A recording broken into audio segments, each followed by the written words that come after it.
Hello friends, आप सभी का हमारे चैनल पर बहुत बहुत स्वागत है। तो हम शुरू करते हैं कबीरदास जी के जीवन परिचय। कबीरदास जी की जीवनी में कुछ बातें आपको याद होना बहुत ज़रूरी है। ये बातें आपको याद होगी तो आप खुद से इनकी जीवनी को लिख सकते हैं। तो शुरू करते हैं। कबीरदास का मूल नाम कबीर चंद दास है। कबीरदास जी का जन्म 1398 में हुआ था। लहर तारा तालकासी उनका जन्म स्थान है और मृत्यु 1518 में हुआ था। मृत्यु स्थान मगहर उत्तर प्रदेश में है। उनकी माता का नाम निमा है, पिता का नाम नीरू, पत्नी का नाम लोई, पुत्र का नाम कमाल, पुत्री का नाम कमाली। कर्मभूमि काशी बनारस। कार्य क्षेत्र समाज सुधारक, कवि सूत काट कर कपड़ा बनाना। मुख्य रचनाएं साकी शबद रमैनी। ये बहुत इंपॉर्टेंट बात है जो आपको याद रखनी है इस चैप्टर में इनके जीवनी परिचय को लिखने के लिए।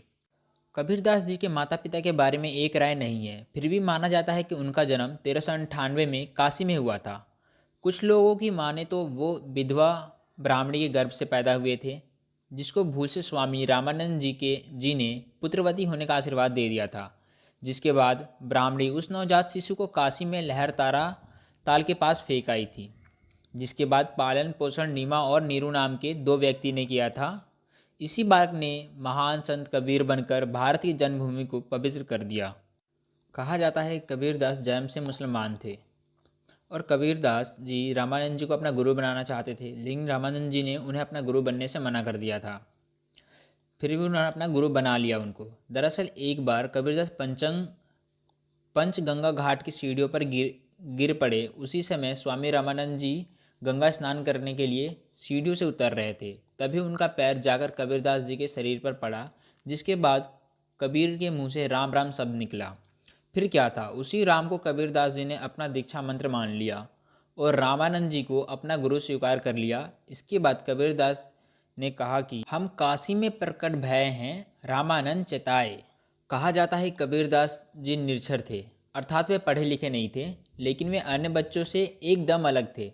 आपको बता दें कि वे गरीबी की वजह से उनके माता पिता उन्हें मदरसे नहीं भेज सके, इसलिए कबीरदास जी की किताबी विद्या बिल्कुल भी नहीं थी। आपको बता दें कि कबीरदास जी ने खुद ग्रंथ नहीं लिखे, वे उपदेशों को दोहों के रूप में बोलते थे, जिसके बाद उनके शिष्यों ने उसे लिख दिया। कबीरदास जी का विवाह लोई के साथ हुआ था। विवाह के बाद दोनों को संतान का सुख मिला। कबीरदास जी के बेटे का नाम कमाल था, जबकि बेटी का नाम कमाली था। कबीर के वाणी को साकी शबद और रमैनी तीनों रूपों में लिखा गया है, जो बीजक के नाम से प्रसिद्ध है। कबीर ग्रंथवाली में भी उनका रचनाएं का संग्रह देखने को मिलता है।